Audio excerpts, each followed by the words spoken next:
It's so much friendlier with two. This quote from A.A. Milne's character, Winnie the Pooh, points to the fact that all things in life have much more meaning when shared with another. Notice the use of the word it's. As used here, Milne could have just left a fill in the blank. He could have just left that line as a fill in the blank because the definition of it's is endless, right? And as an English teacher, one of the things I would have done is taken out my red pen and circled that and said, be more specific, right? Working, playing, shopping, eating, traveling, problem solving, and worshiping just begins the list of activities that are so much friendlier with two. So I'm going to guess that many of us here are familiar with the work of Carl Jung, and you may know whether you are an introvert or an extrovert. Now, without saying which one you are, raise your hand if you know whether you're an introvert or an extrovert. Yeah. And if you don't know, basically, an introvert is someone who gets refueled by spending time alone. And an extrovert thrives on being with others. Right? So basically, we get our energy in two different ways.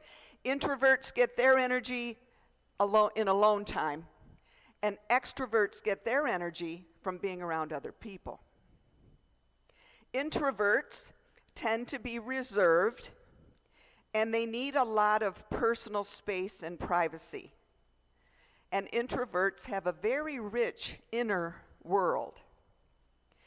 Extroverts are more outspoken and gregarious, and they tend to deal more with the practical realities of life.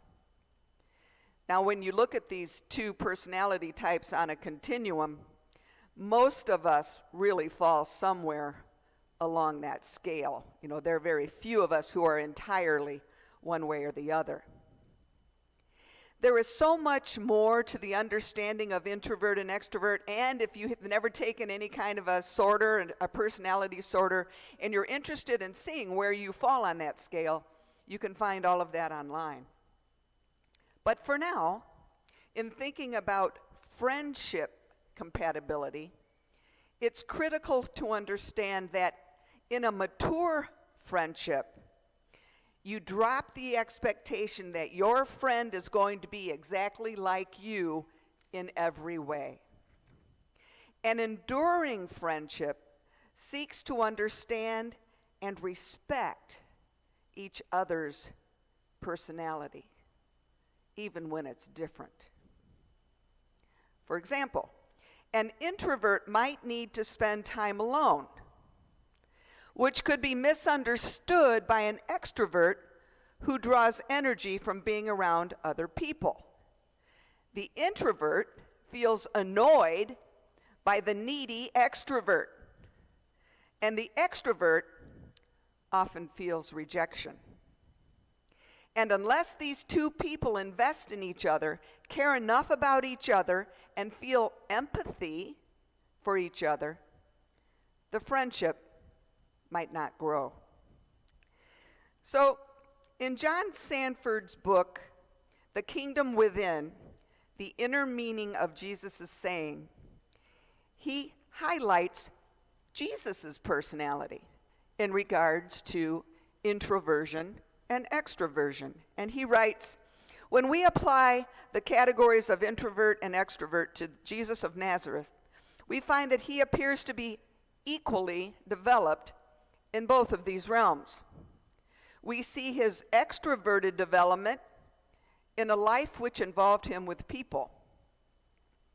At the same time, however, Jesus' introversion is equally well developed. Often we read that he retires alone in order to pray. He initiates his ministry with 40 days of solitude in the wilderness. And at crucial moments in his life, he retires into solitude again in order to reorient himself and discover his inner direction. It would be impossible, though, from the evidence of the Gospels, to say that Jesus was an extrovert or an introvert. The only conclusion we can draw from scriptural evidence is that he was both. I guess it should come as no surprise to us that Jesus was perfectly balanced between introvert and extrovert. This is just one more way in which he can relate to all of humanity.